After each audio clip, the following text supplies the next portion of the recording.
Panorama 95 apresenta Check-up no rádio.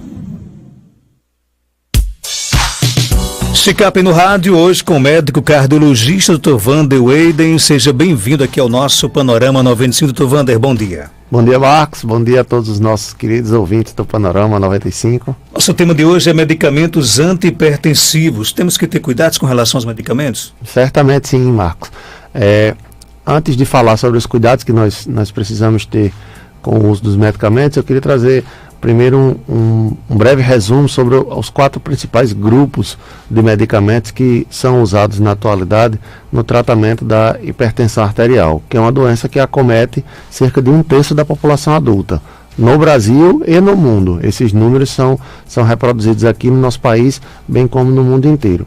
Então, os medicamentos antihipertensivos costumam, no nosso dia a dia, pertencer a uma de 4 classes.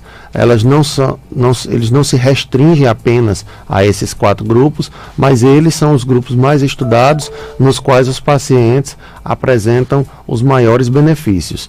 Em função disso, eles acabaram se tornando, com o passar do tempo, os medicamentos mais utilizados, ou as classes de drogas mais utilizadas para essa finalidade. Então, começando pela primeira delas, nós vamos falar sobre os diuréticos. Os medicamentos diuréticos são aqueles que os pacientes costumam associar a uma vontade de fazer xixi, porque esse é de fato o efeito inicial deles. Então, os medicamentos diuréticos, eles existem em várias classes, em várias subclasses dentro da classe dos diuréticos, sendo que a principal delas é a dos diuréticos tiazídicos e tem como principal representante uma medicação que é muito conhecida da população, que é a hidroclorotiazida. Essa hidroclorotiazida, ela vai agir dentro dos rins e vai aumentar, pelo menos nos estágios iniciais, quando o paciente começa a tomar o medicamento, ele vai aumentar a quantidade de sódio, de sal e, consequentemente, também de água que o paciente vai expelir por meio da urina. Isso vai fazer com que o paciente perceba que urina bastante, isso é um fato, e através desse aumento dessa quantidade de urina, você reduz a quantidade de sal dentro do seu corpo, bem como reduz a quantidade de água, e isso promove o efeito da redução da pressão arterial. Com o passar do tempo, essa medicação ela passa a ter efeito também sobre os vasos sanguíneos e acaba funcionando como um vasodilatador.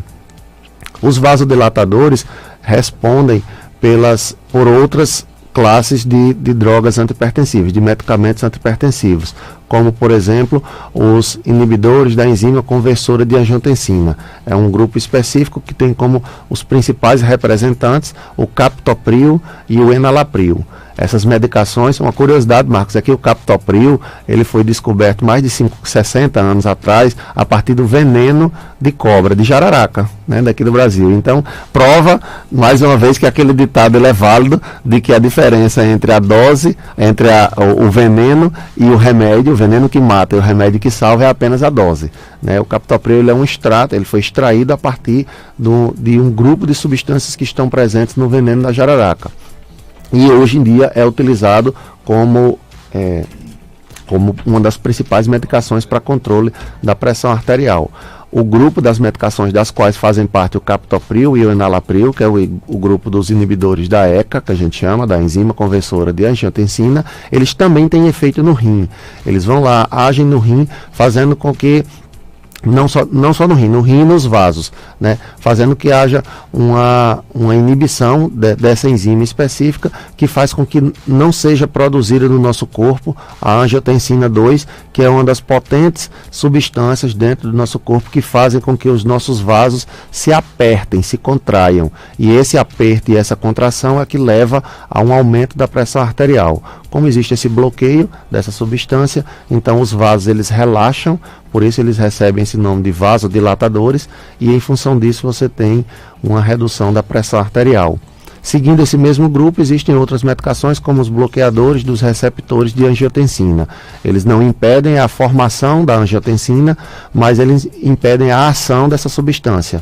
E aí os principais representantes deles são a losartana, que é bastante conhecida no nosso meio, mas existem outras substâncias também como a valsartana, a olmesartana e até o misartana. Então, entre os os medicamentos antihipertensivos mais prescritos no nosso país, né? Faz parte do receituário de praticamente todos os pacientes, ou da maioria deles, o uso de pelo menos uma dessas substâncias, ou dos bloqueadores de receptor de angiotensina, losartana, valsartana, ou os inibidores da ECA, o captopril e enalapril.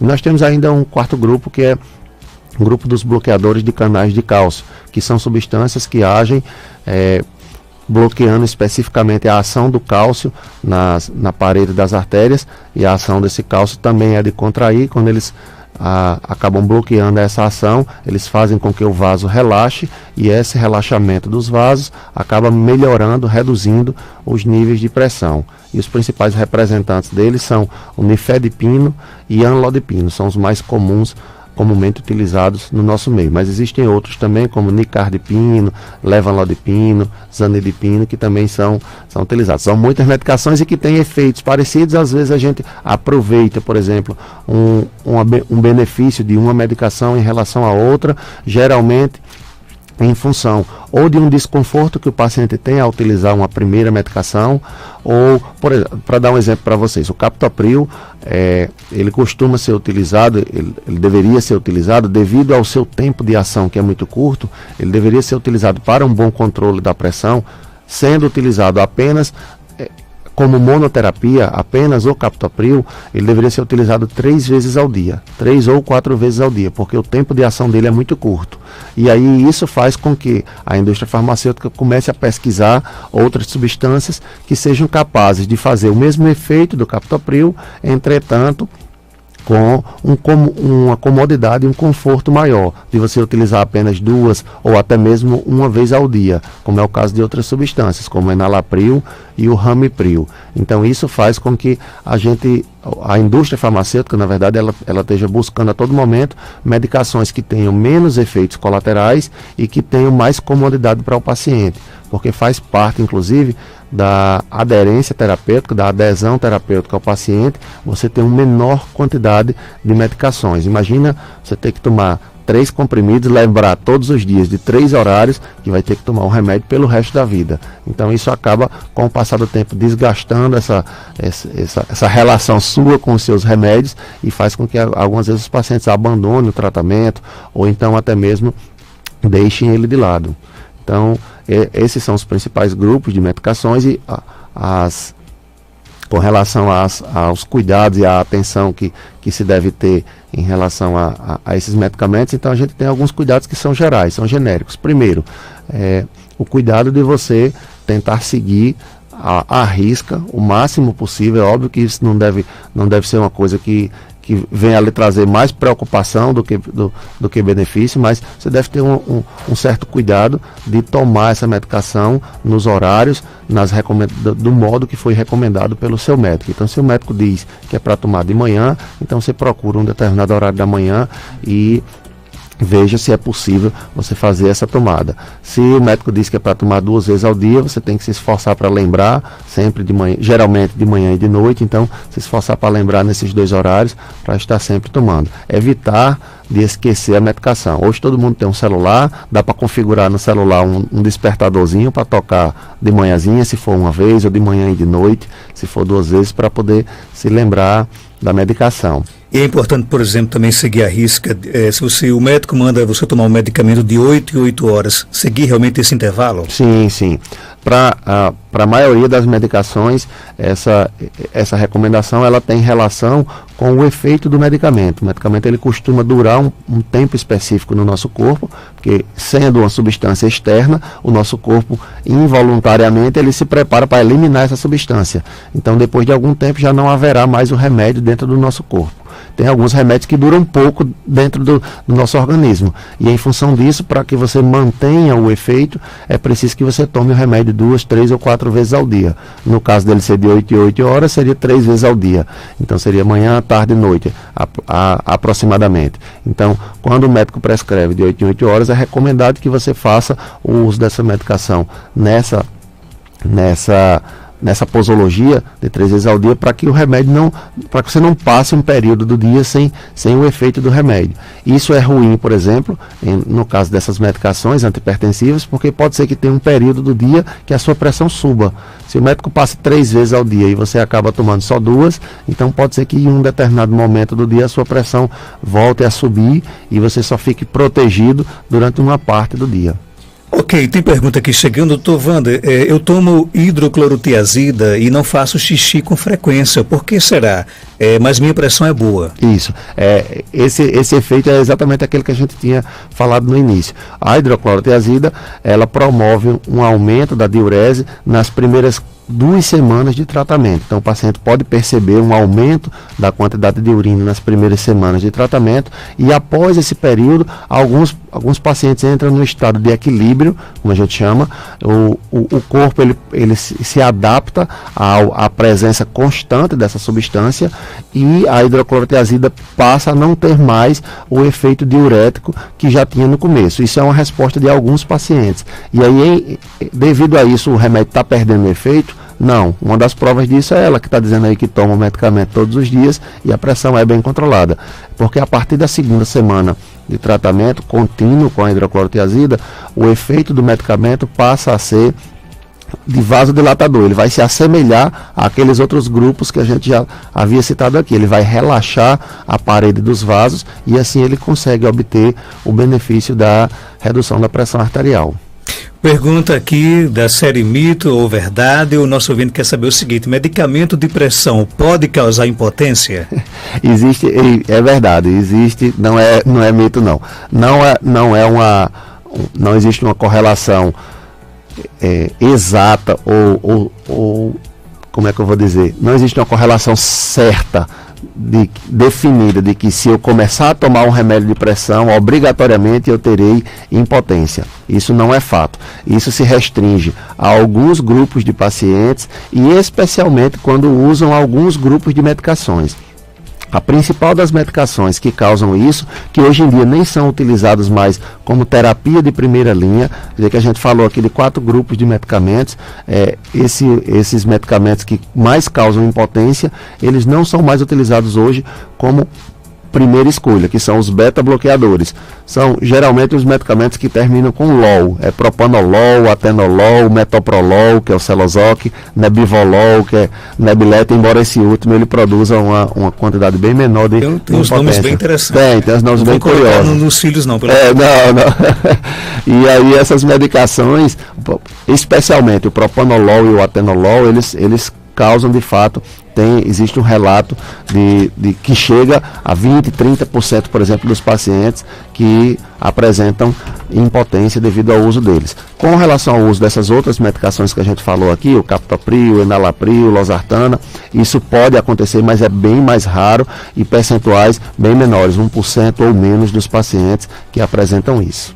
Tem uma pergunta aqui, doutor, o anti-inflamatório, ele corta o efeito do medicamento para a pressão? Não, ele não corta. Mas essa pergunta é interessantíssima, Marcos. Ele não corta propriamente dito no sentido de ir lá no local onde o medicamento está agindo e bloquear o efeito do remédio, ou por outro lado, de chegar e quebrar o remédio dentro do nosso corpo. Mas ele faz, o anti-inflamatório, ele faz uma coisa que de fato ela se equipara ou se compara a um contraponto, a um cabo de guerra, né, fazendo com que a pressão tenda a subir. O que os anti-inflamatórios fazem é produzir, na verdade, desequilibrar dentro do nosso corpo uma regulação que nós temos de substâncias que são prostaglandinas e prostaciclinas. Essas substâncias são utilizadas na inflamação, mas elas também são utilizadas para a regulação do tônus das nossas artérias.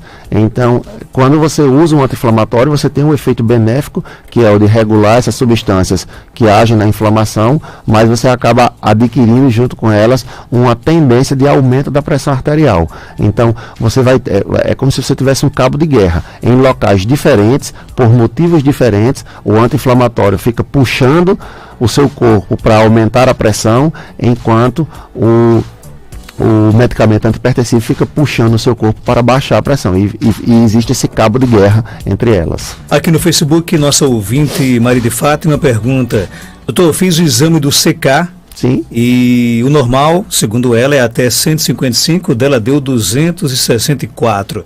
Está muito preocupada e quer saber o que o senhor fala sobre essa alteração. Então, essa CK, que é a creatina quinase, é uma enzima que está presente nos músculos do nosso corpo. Tanto os músculos músculo da perna, do braço, da face, quanto o músculo cardíaco, e existe também em alguma quantidade dentro do nosso cérebro. Mas ele é essa enzima, quando a gente dosa apenas ela total, as creatina fosfoquinase total, ela apresenta, na verdade, ou representa para a gente, na verdade, significa para a gente uma lesão, principalmente dos músculos esqueléticos que a gente tem em muito maior quantidade. Então, nesse caso, o que a gente pode interpretar aí é de que está havendo, de algum modo, uma lesão muscular nessa paciente. O que é que pode produzir essa lesão muscular? Primeiro, exercício extenuante. Então, se ela é uma pessoa que faz, por exemplo, caminhada ou corrida, tem gente que faz pedal de 30, 40, 50 quilômetros, ou ela faz corrida, é uma pessoa ativa fisicamente, foi para a academia ontem e o treino foi muito pesado, e no dia seguinte ela fez a dosagem dessa enzima, isso pode representar um dos significados desse achado. O outro é o uso de determinadas substâncias, aí principalmente as substâncias que reduzem o colesterol do nosso sangue, simvastatina, atorvastatina, rosuvastatina, que são algumas das substâncias que reduzem o colesterol do nosso sangue, eles podem produzir isso. Então, se ela estiver sentindo sintomas, isso acaba se tornando mais perigoso, e a recomendação é que ela procure com um pouco mais de urgência esse acompanhamento médico. Ela faça uma visita médica para tentar verificar o que está acontecendo. Com ela sem sintomas, parece inicialmente menos grave, mas ainda assim requer uma certa atenção para a gente tentar detectar qual é a causa. Vamos aqui para o nosso WhatsApp, a pergunta vem do nosso amigo Michel Moura. Ele colocou aqui, Michel Moura, o cara, né? Ele quer perguntar aqui ao doutor Vander. Bom dia, Marcos. Bom dia, doutor. Eu queria saber, eu sinto que minha filha tem o batimento cardíaco dela é bem avançado. Ela vai fazer 4 anos agora em janeiro. Quando ela acorda, eu sinto que é bem acelerado o coração dela. Isso é normal? Eu devo procurar um médico? É normal? Não é normal. Se ele percebe isso, pode até ser normal e ele está apenas com essa impressão, porque as crianças elas têm de fato um batimento cardíaco aumentada em relação à faixa de frequência dos adultos. Nesse estágio de 4 anos de idade, ela já está numa fase que a gente considera como de transição. Quando a criança nasce, ela tem batimentos cardíacos muito acelerados, que giram em torno de 120, 130, 140 batimentos por minuto, e à medida que a criança cresce e vai aumentando de idade, ela vai se aproximando da faixa de frequência normal dos adultos, que é de 50 a 100 batimentos por minuto. Se ele está percebendo que ela está acelerada e ele não tem a medida exata, não sabe exatamente quanto, porque se ele me dissesse que é 102, 104 batimentos por minuto, a gente poderia tranquilizá-lo e dizer que é normal, é esperado até nessa idade mesmo. Se ele me diz que é 150, 160, aí a gente teria certeza que de fato a gente estaria diante de um quadro de taquicardia, né, de arritmia. Como não há como diferenciar apenas por essa percepção subjetiva, ele percebe subjetivamente que os batimentos estão acelerados, de fato a gente recomenda que faça uma avaliação, mas aí pode ser uma avaliação inicial com o pediatra mesmo. O pediatra vai fazer um exame amplo, vai verificar se não existe, muitas vezes isso é apenas reflexo de alguma outra causa, às vezes a criança tem um outro problema, e esse problema é que está refletindo no coração, fazendo com que o coração acelere. Pode ser só a ponta do iceberg, pode ser o problema de fato, e pode ser uma coisa natural, pode ser um fenômeno fisiológico devido à idade da criança. Então o médico mais apropriado, acredito aí, seja o pediatra mesmo. Doutor Vander, obrigado pela sua participação, até quinta-feira, se Deus quiser. Eu que agradeço, Marcos.